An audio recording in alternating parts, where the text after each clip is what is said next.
আসসালামু আলাইকুম সবাইকে, কেমন আছেন সবাই? বৃষ্টি ভেজা সকালে চলে গিয়েছি বাজারে বাজার করতে। তেমন কিছু বাজার বাসায় নেই।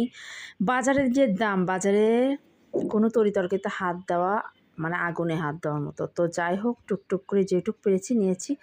ডিম ছিল না বাসায়, ডিমের দামও আগুন চড়া হয়ে গেছে। মানে কি বলবো, এইটুক বাজার মানে 4টা বাগুন নিয়েছি, 4টা অনলি 4টা বাগুন নিয়েছি, হাফ কেজি করে সব কিছু নিয়েছি। লাউ নিয়েছি, একটু বাগুন নিয়েছি। তো যাই হোক, 4টা বাগুন নিয়ে আসছি। এই কয়টা বাজারে দাম 600 টাকা। মাছ নিয়েছি 3টা মাছ গনে গনে, ফ্রিজ নষ্ট।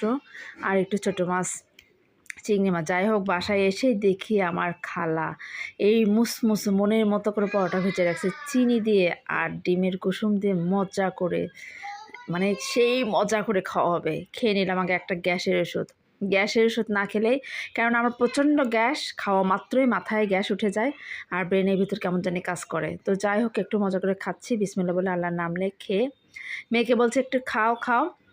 সে আমার ধারে কাছে আসলোই না। তো সে ওই পাশে বসে আছে, তাকে বললাম যে তুমি তোমার মতো করে চিনি দিয়ে খাও।